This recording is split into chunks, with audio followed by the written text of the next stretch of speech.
بسم اللہ الرحمن الرحیم۔ حامدن و مصلیاً MN خان ریسرچ سوسائٹی سے حاضر خدمت ہے آپ کا بھائی مفتی نذیر احمد خان۔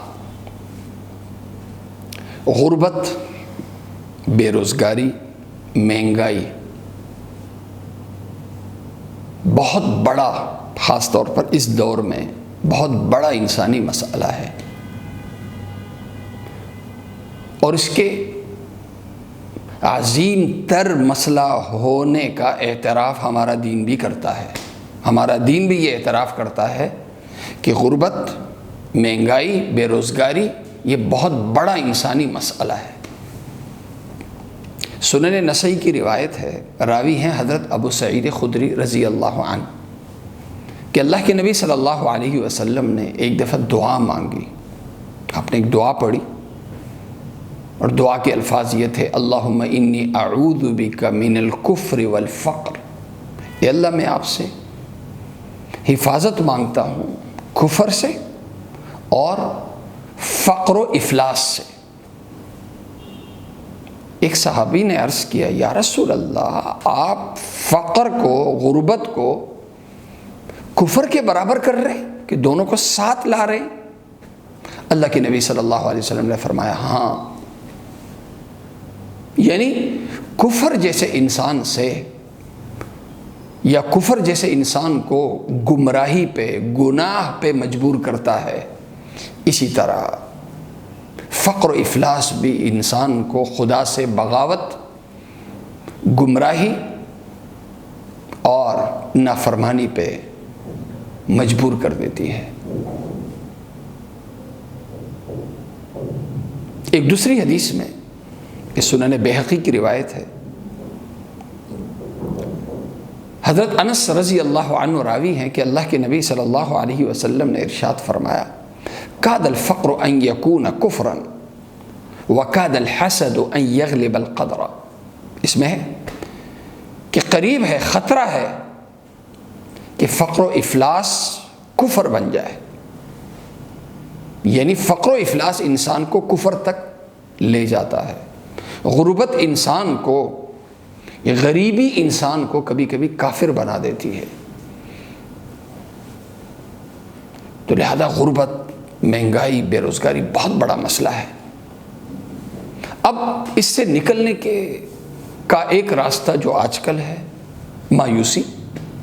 مایوسی غربت سے نکلنے کا راستہ نہیں ہے۔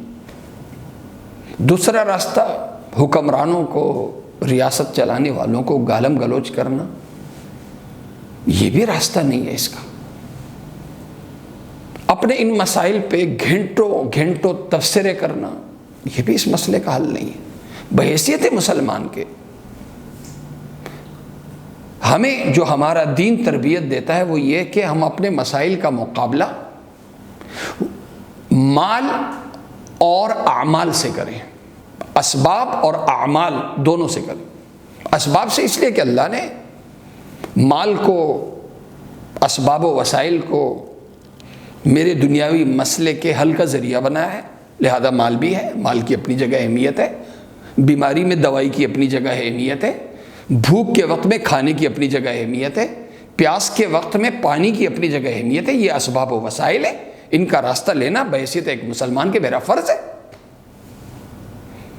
اسباب و وسائل کے ساتھ ساتھ میرا ایک فرض اعمال بھی ہیں کہ اللہ سے میں اپنا کوئی مشکل حل نہ ہونے والا کوئی مسئلہ ہو میرا، تو میں اللہ سے حل کراؤں اعمال کے ذریعے سے، کیونکہ میرا رب مجھے حکم دیتا ہے، یا ایھا الذین آمنوا استعینوا بالصبر والصلاۃ۔ اپنے رب سے جب مدد چاہتے ہو تو صبر اور نماز کے ذریعے، یعنی اعمال کے ذریعے، اور اعمال میں سب سے بڑا عمل نماز ہے۔ اب آج کے جو ہمارے مسائل ہیں، گھمبیر مسائل، اجتماعی مسئلہ جو سب سے بڑا ہے وہ غریبی ہے، مہنگائی ہے، بے روزگاری ہے۔ اللہ کے نبی صلی اللہ علیہ وسلم نے اس تعلق سے ہمیں کیا دعائیں ارشاد فرمائیں؟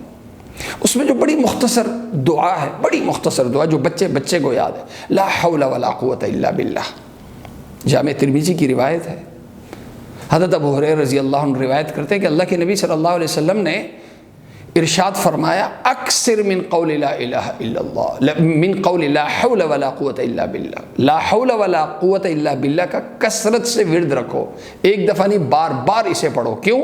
فإنہ من کنز الجنہ، اس لیے کہ یہ جنت کے خزانوں میں سے ایک بڑا خزانہ ہے۔ حضرت مکحول جو مشہور تابعی ہیں وہ کہتے ہیں کہ تجربے سے ثابت ہے، ہمارا مجرب عمل ہے کہ لا حول ولا قوت الا باللہ کی کثرت کی وجہ سے 70 بڑے مسئلے اللہ حل کر دیتا ہے، اور ان میں سے ادنا مسئلہ غربت ہے۔ کشف اللہ عنہ 70 بابا من الضر، الفاظ وادناها الفقر۔ لہذا ہم لا حول ولا قوت الا باللہ پڑھیں اپنی بے بسی، اپنی عاجزی، اپنی کمزوری کے اظہار کے لیے کہ اللہ مجھ میں نہ بچنے کی طاقت ہے نہ کرنے کی طاقت ہے، اللہ میں جو کچھ ہوں اللہ تیری وجہ سے ہوں، تیرے ذریعے سے ہوں، اے اللہ تو میری مدد فرما، اے اللہ تو میری مدد فرما، اس کا ورد رہے۔ اسی طرح جناب رسول کریم صلی اللہ علیہ وسلم کی بہت سی دعائیں ہیں، حدیث کی ہر کتاب میں ایک باب، ہر محدث اپنی کتاب میں ایک باب قائم کرتے ہیں، باب الاستعاذہ۔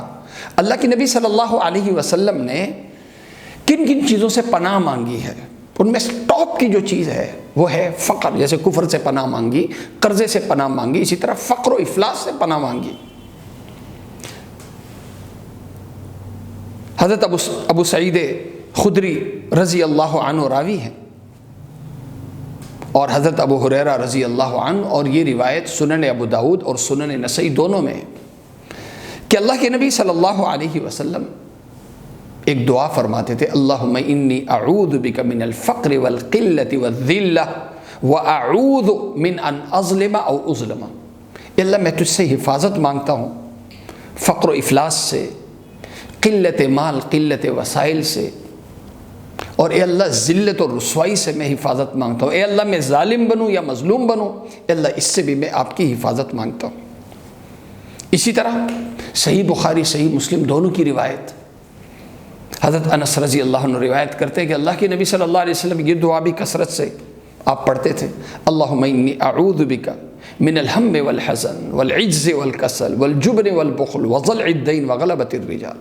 اے اللہ میں آپ کی حفاظت مانگتا ہوں پریشانیوں سے، غموں سے، بے بسی اور سستی سے، بزدلی اور کنجوسی سے، اور اے اللہ کمر توڑ، ایسا قرض جو میری کمر توڑ دے، اور اے اللہ قرض خواہ اور لوگ مجھ پہ غالب آ جائیں، اے اللہ اس سے بھی میں آپ کی پناہ مانگتا ہوں۔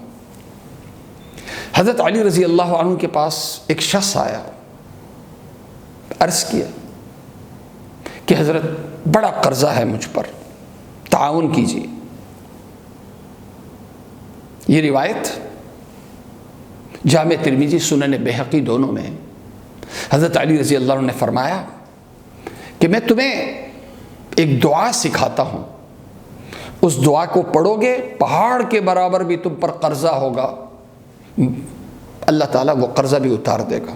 اور وہ دعا کیا، اللہم اکفنی بحلالک عن حرامک واغننی بفضلک عمن سواک۔ اے اللہ حرام سے بچا کے حلال کے ذریعے اے اللہ تو میرے لیے کافی بن جا، اور اے اللہ اپنے خاص فضل سے اے اللہ تو مجھے غیر اللہ سے، اپنے غیر سے اے اللہ تو مجھے بے نیاز کر دے، وسائل، اسباب اور مال عطا کر کے۔ اور حضرت ابو ہریرہ رضی اللہ عنہ کی یہ روایت جو صحیح مسلم میں ہے کہ اللہ کے نبی صلی اللہ علیہ وسلم جب آرام کے لیے اپنے بستر پہ تشریف فرما ہوتے تو آپ ایک دعا پڑھتے، اللہم رب السماوات ورب الارض ورب کل شیء فالق الحب والنوى منزل التوراۃ والانجیل والقرآن اعوذ بک من شر کل ذی شر انت آخذ بناصیتہ انت الاول فلیس قبلک شیء وانت الآخر فلیس بعدک شیء وانت الظاہر فلیس فوقک شیء وانت الباطن فلیس دونک شیء۔ اللہ کی صفات بیان کر کے پھر اللہ کے نبی صلی اللہ علیہ وسلم اللہ سے کیا مانگتے تھے؟ اغض عنی الدین، اے اللہ جو مجھ پر قرضہ ہو، اے اللہ وہ قرضہ تو مجھ سے میری طرف سے ادا کر دے، واغننی من الفقر، اور اے اللہ فقر سے، افلاس سے، غریبی سے اے اللہ تو مجھے بے نیاز کر دے اور میری حفاظت کر دے۔ تو اللہ کے نبی صلی اللہ علیہ وسلم کی یہ دعائیں ہیں جی، مسنون دعا، ذکر، مسنون دعائیں، اللہ کے نبی صلی اللہ علیہ وسلم کی زبان اقدس سے نکلی ہوئی یہ دعائیں اور نماز۔ آج اگر ہم ان کا سہارا لیں اور بیجا فضول کے تبصروں سے اور مایوسی سے اپنے آپ کو دور رکھیں، اللہ کی طرف ہم متوجہ ہو جائیں، تو اللہ تعالیٰ مسبب الاسباب ہے۔ مسائل کے حل کرنے میں ہم اسباب کے محتاج ہو سکتے، اللہ میرا مسئلہ حل کرنے میں اسباب کا محتاج نہیں ہو سکتا۔ اس اللہ کو، جیسے مال میرے مسئلے کا حل ہے، یہ تو سبب کے درجے میں، اصل سبب حل کرنے والا کون ہے؟ مسبب الاسباب کون ہے؟ اللہ۔ اس لیے اللہ کو راضی کرنے کی ضرورت ہے۔ اس کا ایک سب سے بڑا فائدہ اعمال کا کیا ہوتا ہے؟ کم سے کم جو دل ہے نا، دل کا اطمینان بندے کو حاصل ہوتا ہے، انسان مایوسی کا شکار نہیں ہوتا۔ اللہ تعالیٰ مجھے اور آپ سب کو عمل کرنے کی توفیق عطا فرمائے۔ وآخر دعوانا ان الحمد للہ رب العالمین۔